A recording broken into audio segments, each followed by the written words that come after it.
Hey, this is Zach Log the Great, and I am here tonight with my friend Travis. Hello. And with my friend Uriel. Hello. And we are getting together tonight to talk about G.K. Chesterton's poem, A Prayer in Darkness. Uriel has volunteered to read it for us tonight. Before we get to that, I did want to mention, if you like my channel, if you'd like to help support my work, you can do that with subscribestar.com/Zachlog-the-great, anywhere from $1 to $5 a month.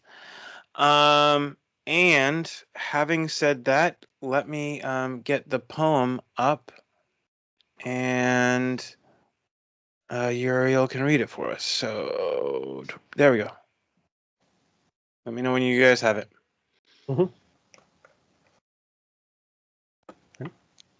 Here, wait. I can expand that a little bit. I think maybe. Yeah, there we go. Yeah. Okay, there we go. This much, O heaven, if I should brood or rave, pity me not, but let the world be fed. Yea, in my madness, if I strike me dead, heed you the grass that grows upon my grave. If I dare snarl between this sun and sod, whimper and clamor, give me grace to own, in sun and rain and fruit and season shown, the shining silence of the scorn of God. Thank God the stars are set beyond my power. If I must travail in a night of wrath, thank God my tears will never vex a moth, nor any curse of mine cut down a flower. Men say the sun was darkened, yet I had thought it beat brightly, even on Calvary, and he that hung upon the torturing tree heard all the crickets singing and was glad. Amen. Okay, so, and let me clear that. So, Travis, would you like to give your first thoughts for the night? I didn't really connect with this poem. In part, Okay. I really didn't understand what was going on. I read it a lot of times, and I mean, I guess, the general gist is I'm nobody, and I'm glad for that. The world doesn't spin around me. If I die, Lord, pay attention to the grass. Don't focus on me. I don't know. It's just kind of a strange one for me. Like it's Well, maybe. Go ahead. No, you go ahead. I was just gonna say maybe as we talk about it, it'll make a little more sense. Yeah. But yeah, I this wasn't. I don't think this was in either of the collections of Chesterton's poetry that I read all together. I don't know how I found it not long ago, and I'm like, well, yeah, I'll add that one to the list. But it's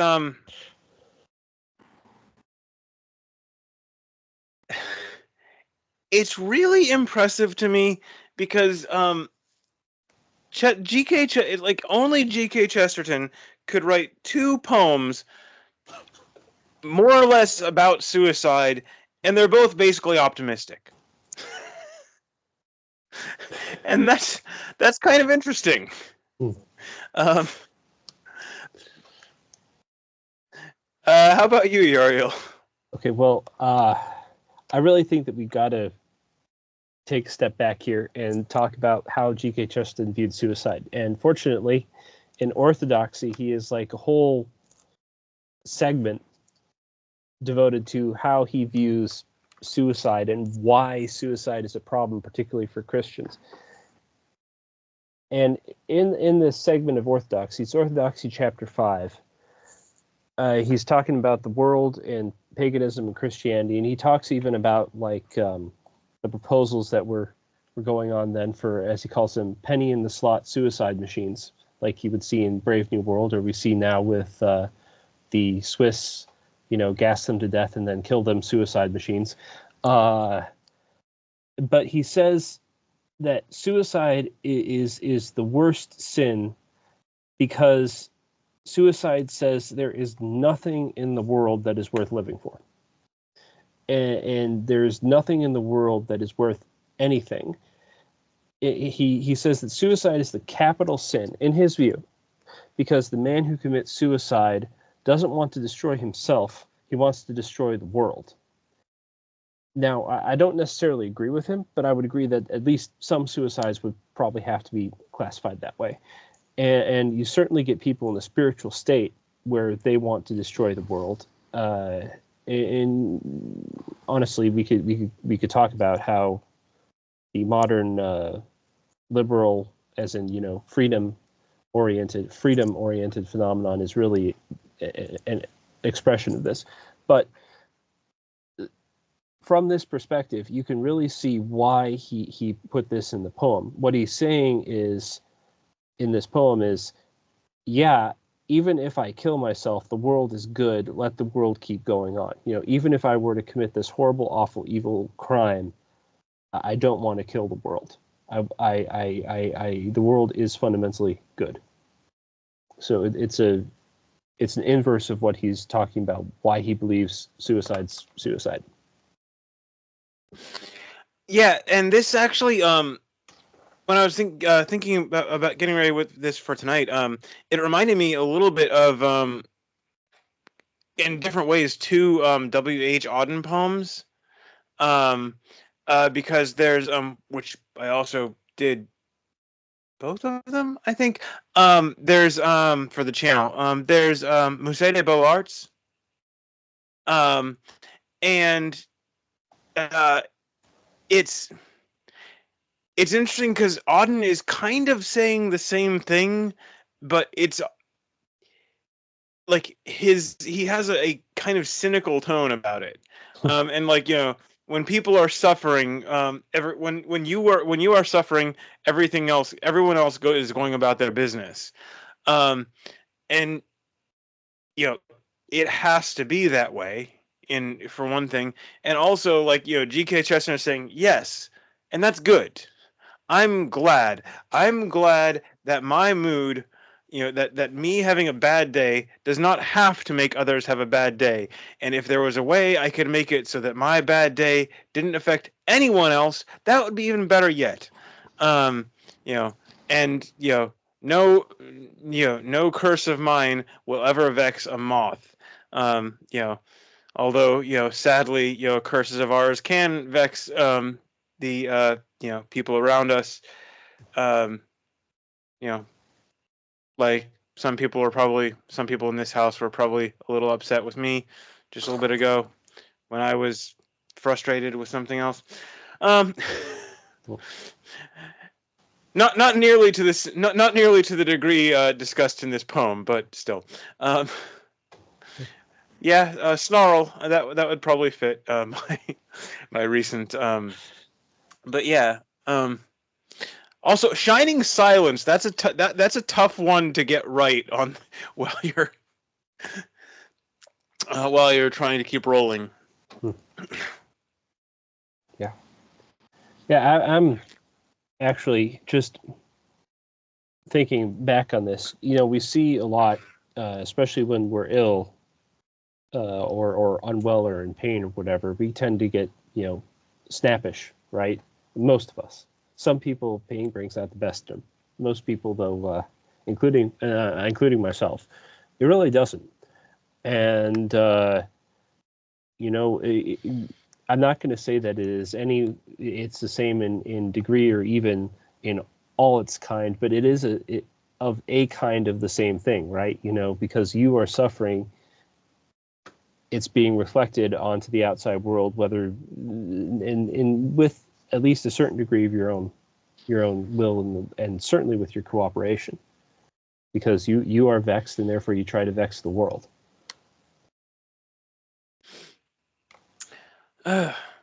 So Travis, are things making a little more sense now or no? Well, at least I know the poem is theoretically around suicide, but it's still, I don't know, he's going like, this is a prayer in darkness. The first stanza, he's directly addressing this much, O heaven. I assume that it's a prayer the whole way through, but the second stanza doesn't really seem to be a prayer, and he's actually saying, if I'm whimpering and clamoring, I'm happy that if grant, give me grace to own the shining silence of the scorn of God, and that, I mean, that's an interesting thing to That's a ponder. At least is God's scorn silent? I don't know. Mm. Well, in the sense of what's one of the classical biblical expressions, for God turning his face away, right? If that's not scorn, I don't know what is. Right. It is a little funny to me that I think technically the last stanza would be heretical, but I guess in a speculative sense, it's not actually that much of a problem. It depends on how. If it's a metaphor, it's a fine metaphor. If it's meant to be literal, it's not good. But and I understood the I last don't. stanza. Go ahead. You were saying something, Sean? Yeah, I don't think. I don't think he's. I don't think this is a serious doctrinal proposal. So, but if someone was reading this, if you want to do a hostile reading of this, you could look. Well, that's heresy. We should disown Chesterton. But which is a tangential but another interesting point. A sufficiently intelligent person can take any book or show or poem or whatever and either come up with a positive interpretation that they agree with or a negative one if they want to cast it in a bad light. And so this is just an example of that. Rationalization. This is completely off topic, but this reminds me. I don't know if you ever heard.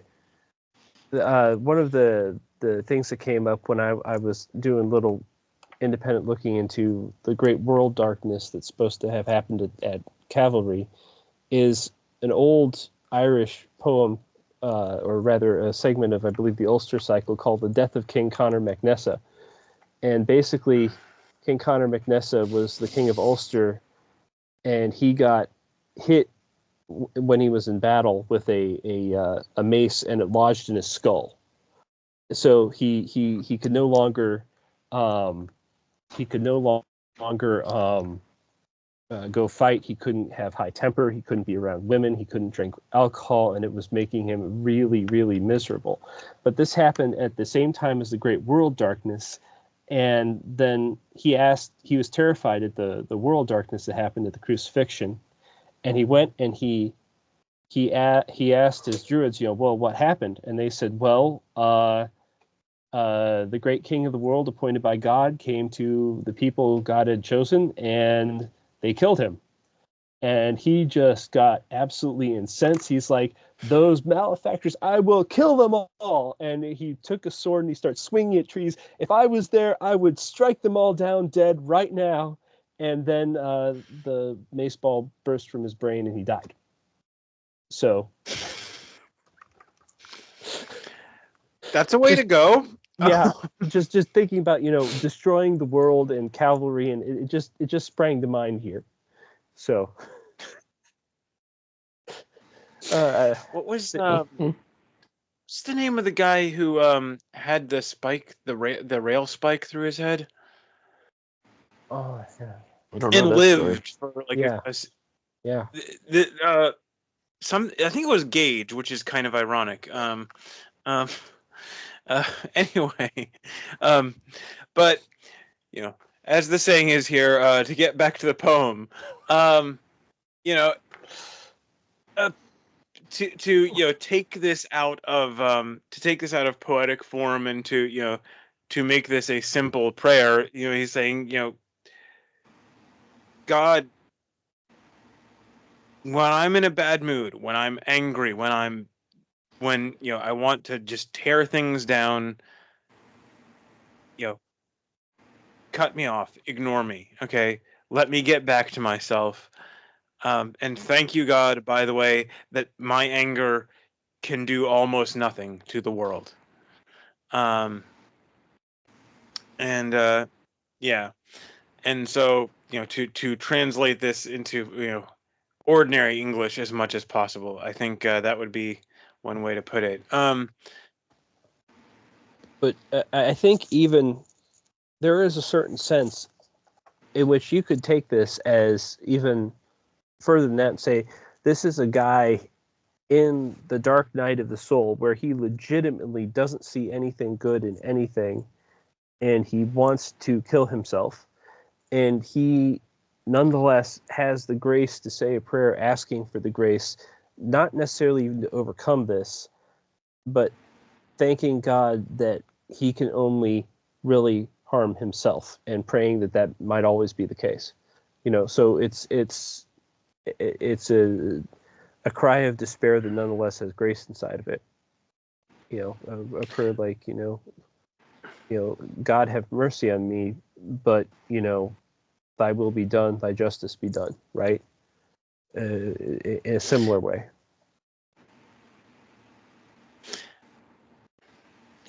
But his anger could affect the world if he, if he opened it up. I mean, if he started swinging a sword around it, anything, trees around him or, whatever. I mean, if he's... That's in part what the grace is being asked for, though, Yeah, I mean, I guess, to keep it to himself. But he's saying, thank God the stars are set beyond my power. I mean, there he's recognizing, that God, the stars they are beyond him. I mean, he's recognizing that he is small. I mean, his tears won't even vex a moth. But I don't know. That doesn't sit right with me either. I don't know. Because it's, I mean, I get the part about, I can understand the part about being glad that God's God.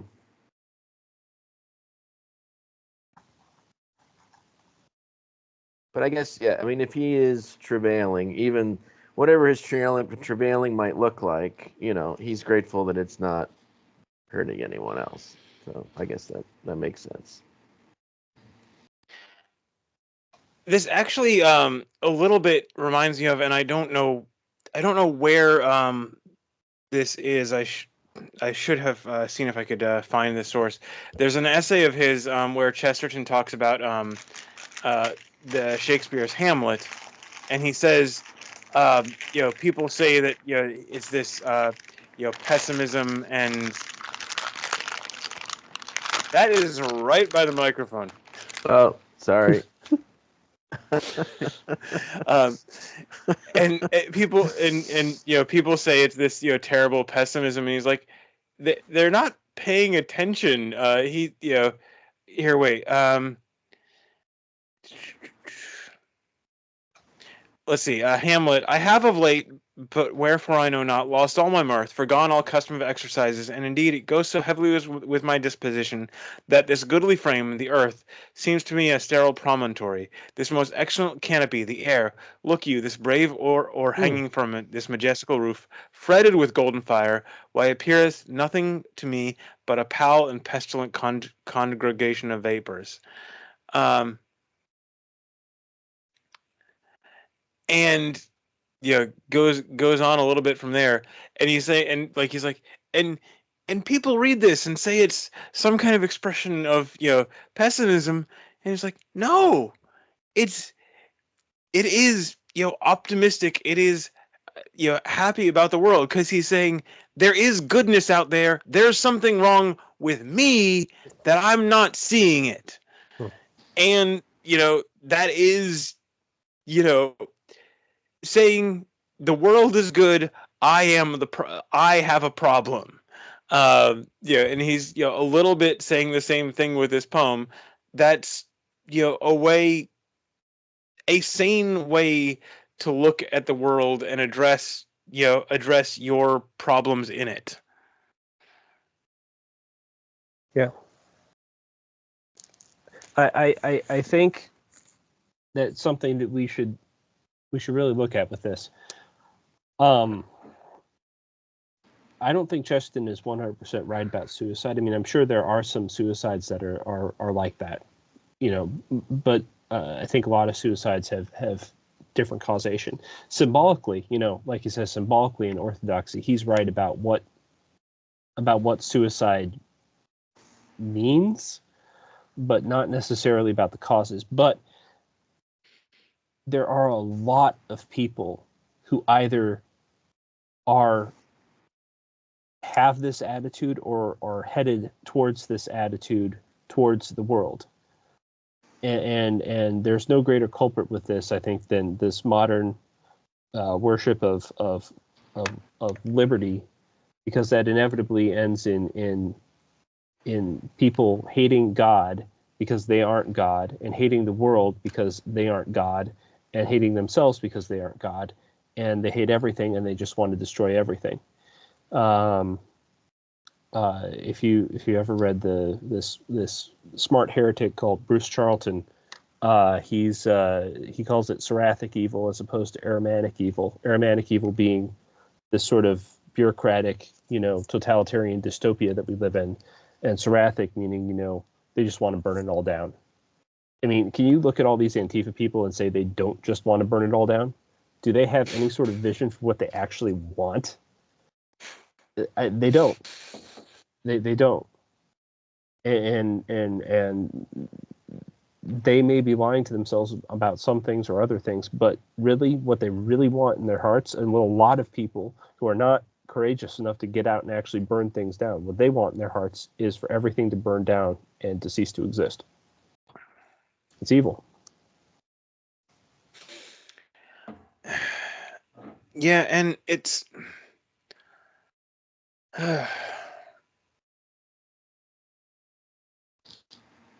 it's easy to see.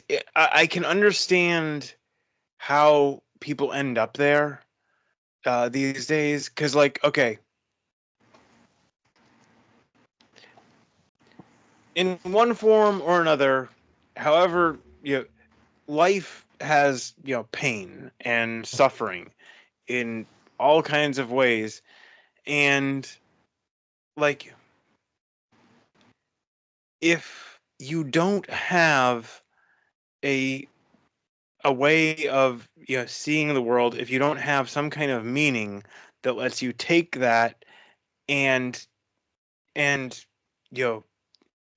make use of it, I guess, then all you have is just this pain being imposed on you, and you want to lash out and either just escape or strike back and just inflict pain of your own. And in a myriad of ways, our society has stripped people of meaning, and that's basically either lash out and destroy things, or else just basically numb yourself is pretty much what's left. And yeah, it's nothing like justifying it, but like I see how people end up there, and I don't know, once you get there, what's the way out. Grace, that's the only way out. But start from the premise that I am a good person. I am good, and that I am in pain, and I've been told that the reason I'm in pain is because I want things and I don't get them, and that means that everything that prevents me from exercising my will at any given moment is evil, and that means that everything is evil, because everything, the world, existence, is preventing me from exercising my will and getting what I want right now. That is where that leads. That is where that leads, and it's almost never consciously, but that's what it is. Instead of coming from the premise that I'm a bad thing, I'm a good thing that has ruined myself, and that I owe everything that I have to someone who is infinitely greater than myself. It is the inverse of that. It is literally the inverse. It is, and it is a kind of strange paradox. Like if you want someone, like it's quite evident, if you want someone to be good, the not the only thing, but one part of getting that is make sure they understand how bad they can be. If you want someone to be bad, tell them you're good. You're good. You're fine. You're great just the way you are. And then they stop. They remove that little. Well, should I do this? Because I mean, I'm good, and I want to do this. Therefore, this is good. And so, yeah, it's yeah.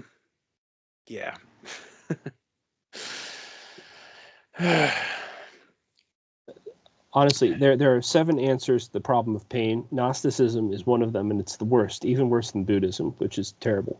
But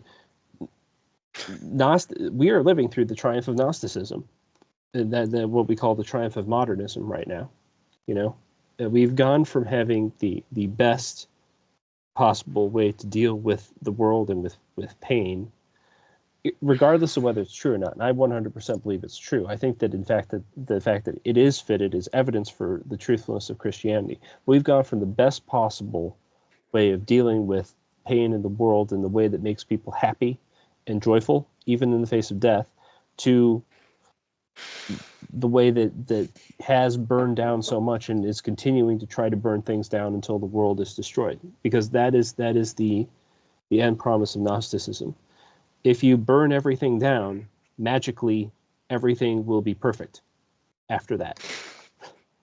That's the sucker. That's the thing they use to suck people in. But by the time they get in, really in, I don't think they care about it anymore. I don't think they do. Yeah, what's and since we're talking about him, I think this was an orthodoxy. I could be wrong, but he says somewhere that like about martyrdom, that like if a man is smiling and laughing as he is being burned to death, you have to admit he may be wrong, but evidently he knows a pretty good joke. um, and it's the stories of the Christian martyrs. It's like it's not in some sense it's not proof that they're right, but like they evidently had a way of understanding. They evidently had a way of dealing with pain that most of us, including me, don't have. I don't think I have quite that same courage. I think I would have the courage to I think I may have the courage to go down for it. I don't know if I could be smiling and singing at the time. I honestly think that is one of the proofs positive of the supernatural power behind Christianity, because man unaided doesn't have that power, not except the greatest of heroes. And some of the martyrs were really great heroes, and some of them were just ordinary folks. Some of them were just ordinary folks, and especially there were women and children and men and soldiers and ordinary guys, and people just can't act like that, not by themselves.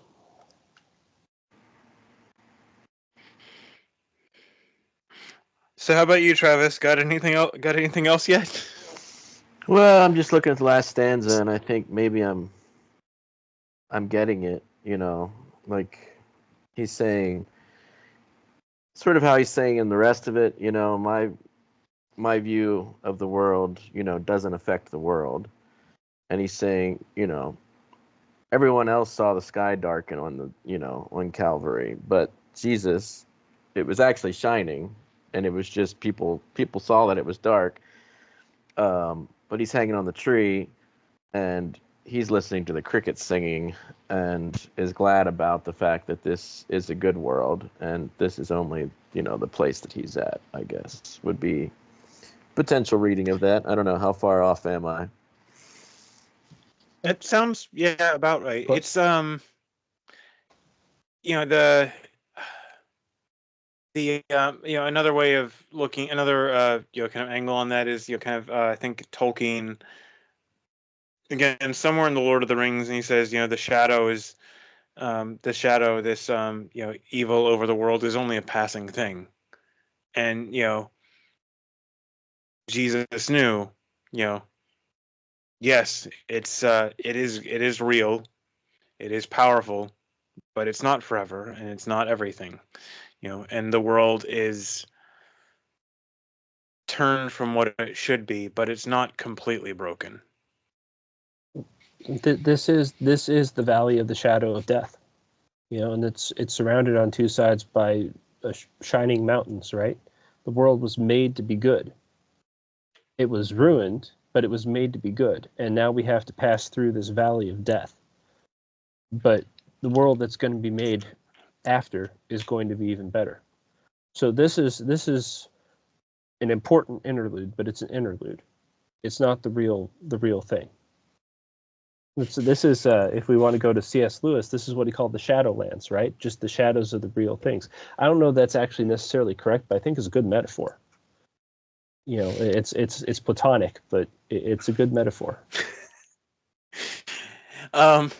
It's and I think he would say that's a metaphor himself, because I don't think, because if you take that too seriously, that is veering, that is like leaning towards Gnosticism itself, the world, or Buddhism. What were we just Are they saying the about same? interpretations and rationalizing things to agree with them or Yes. disagree with them? Yeah, it's a metaphor. Don't overthink it. But what we see, what we experience, the world is real. It's not just an illusion, and it's not all a game, so to speak. But at the same time, there are things on the other end of this that will make this seem but a shadow.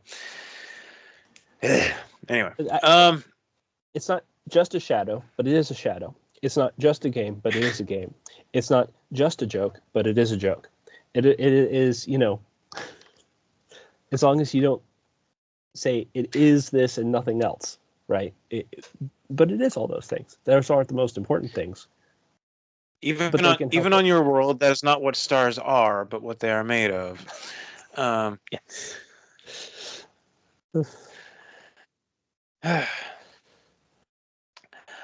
I don't know. It seems like we've actually covered most. I don't know. It seems like we've covered most of what everyone wanted to say, unless there was Uriel. You were talking about someone who had a terrible reading of this. Oh well, I for some reason when I searched this on my phone, the first thing that came up, I was actually reading this at the Sunday picnic for the Novus Ordo parish I attend, as opposed to the trad parish I attend, and Saturday night, excuse me, and there was this absolutely awful analysis. And then I looked at it again tonight. I found out, oh, well, it was written by an AI. Okay, that's why it has no understanding, because it's an AI. It has no understanding. So I was like, how could somebody get this wrong? Well, it's because it wasn't a somebody. It was a something, so it's absolutely terrible. I've seen those with. I've seen those like. Oh, good. Sorry, good. No. The speaker in a prayer in darkness confronts their own pain and despair while acknowledging the indifference of the natural world. Excuse me, what?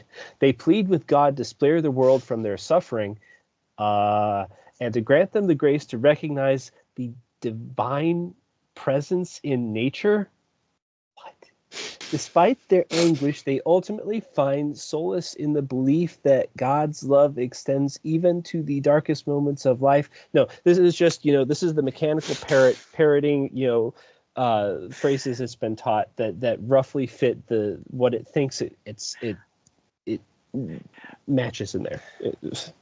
It's terrible. It's horrible.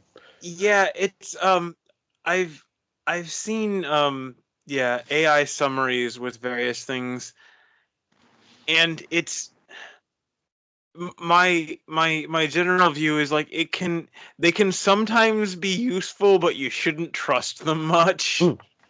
Yeah, that's 100% correct. But yeah, it's yeah, that's an entirely different discussion.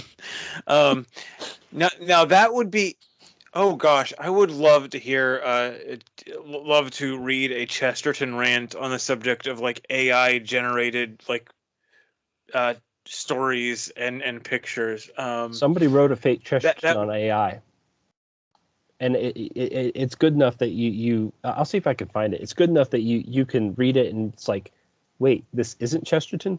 So,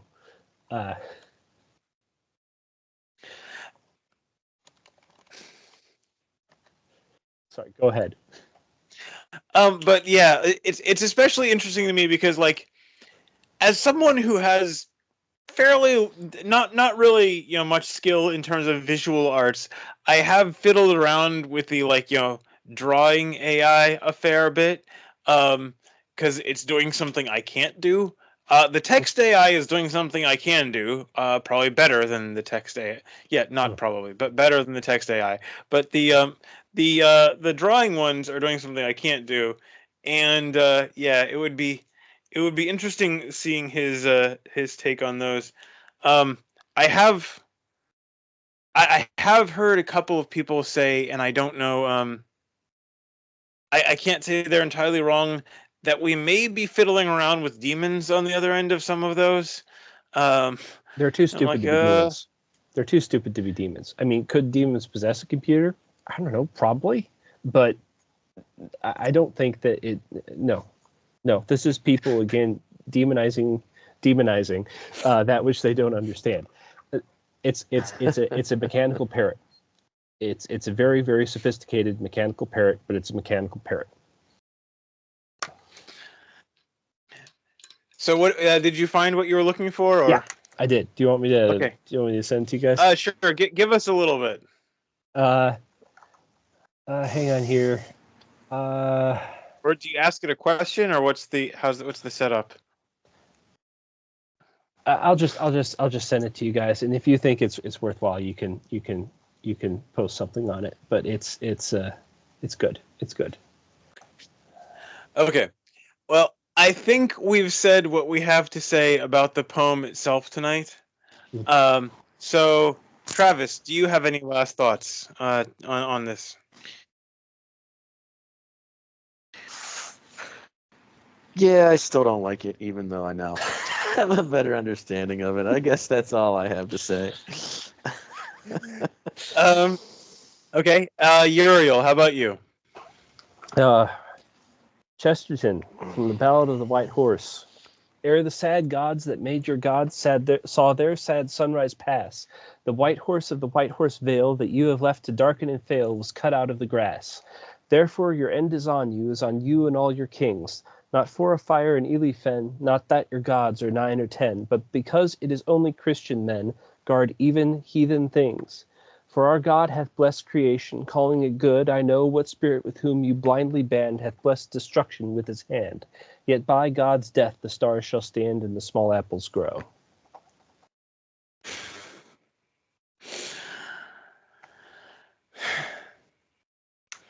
Okay. You say that was an AI generated. No, that Chesterton. was Chesterton. That was another one of his poems. That's Horse. Yeah. That's from one of his medium length poems. Medium length? Not like book length. But... it's 2 hours. It's 2 hours recited. I mean, there are poems that are a full book, and that's not. So, but all right. Well, thank you both for joining us tonight, and God be with you. With you.